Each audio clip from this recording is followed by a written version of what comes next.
আবহমান গ্রাম বাংলার চিরায়ত নানা ঐতিহ্য ও সংস্কৃতি তুলে ধরে নেত্রকোনায় পালিত হচ্ছে পহেলা বৈশাখ। প্রতিনিধি গোলাম কিবরিয়া জানান, নববর্ষের ঐকতান গণতন্ত্রের পুনরুত্থান এই প্রতিপাদ্যকে সামনে রেখে জেলা প্রশাসনের উদ্যোগে গত মঙ্গলবার সকাল 8:45 দিকে ঐতিহাসিক মুক্তারপাড়া মাঠে মুক্তমঞ্চে জাতীয় সঙ্গীত এসো হে বৈশাখ এসো সঙ্গীত পরিবেশনের মধ্য দিয়ে নেত্রকোনায় পহেলা বৈশাখকে বরণ করে নেওয়া হয়। সকাল 9টার দিকে জেলা শহরের মুক্তারপাড়া মাঠ থেকে বৈশাখী শোভাযাত্রা বের করা হয়। এতে অংশগ্রহণ করে বিভিন্ন দপ্তরের কর্মকর্তা কর্মচারী, রাজনৈতিক নেতৃবৃন্দ, শিক্ষা প্রতিষ্ঠানের ছাত্র শিক্ষক, বিভিন্ন সাংস্কৃতিক সংগঠনের নেতৃবৃন্দ সহ সমাজের নানা শ্রেণী পেশার মানুষ।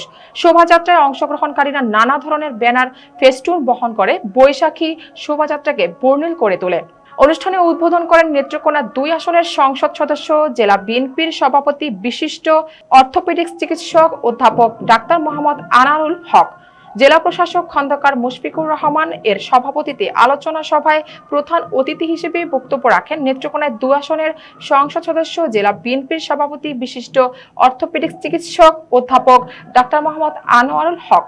অন্যান্যদের মধ্যে বক্তব্য রাখেন পুলিশ সুপার মোহাম্মদ তরিকুল ইসলাম, জেলা পরিষদের প্রশাসক অ্যাডভোকেট নুরুজ্জামান নুরু। এছাড়াও জেলা শহরের মিতালি সংঘ, প্রত্যাশা সাহিত্য গোষ্ঠী, মধুমাছি কচি কাঁচার মেলা, বাংলাদেশ জাতীয়তাবাদী বাউল দল, নেত্রকোনা জেলা শাখা সহ বিভিন্ন সামাজিক সাংস্কৃতিক সংগঠনের উদ্যোগে পৃথক পৃথক স্থানে বর্ণাঢ্য র্যালি, গ্রামীণ খেলাধুলা ও বৈশাখী মেলার আয়োজন করে।